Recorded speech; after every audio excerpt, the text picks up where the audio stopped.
અમુક છોકરીઓનું ડ્રાઇવિંગ કેમ અડફેટમાં લીધો? ના ના આવતો હું અડફેટમાં. આ તો હું તને એટલું કહું હા કે ભગવાને કોઈ તો શક્તિ આપી છે સ્ત્રીઓને, બાકી આ પગથી એક્ટિવા રોકવું સહેલું નહીં યાર.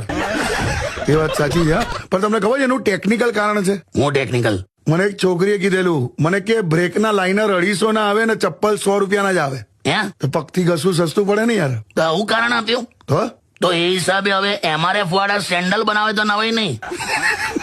તમને મારે એવું પૂછવું છે, હા તમને ક્યારે પણ કોઈ છોકરીએ એક વારમાં સાઈડ આપી છે? ના યાર હા, નહીં સાંભળતી જ નહીં લા. હેલ્મેટ પહેર્યું હોય એટલે કદાચ નહીં સાંભળતા, કે એના વિચારોમાં ખોયેલી હોય એટલે નથી સાંભળતા. જે હોય પણ અમે તમારા હસબન્ડ થોડા છે, અમારું તો સાંભળો યાર. કદાચ ટ્રાફિકના અવાજના લીધે ના સંભળાતું એવું બને ને? ના લા ના, તો આ મૂળ સંવિધાનિક કંઈક લોચો છે. એમ કેમ કે શોપિંગ મોલમાં પણ નહીં આવડતા. એવું? ખરેખર તો દરેક શોપિંગ મોલમાં પેલી ટ્રોલી હોય ને, હા ટ્રોલીમાં હોર્ન આપવો જોઈએ પીપ પીપ કરીને. એમ એક્સક્યુઝ મી મેડમ, એવું તો સાંભળતા જ નહીં.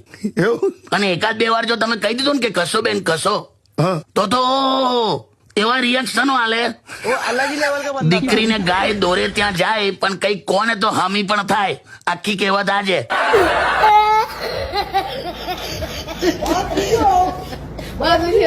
Oh my God.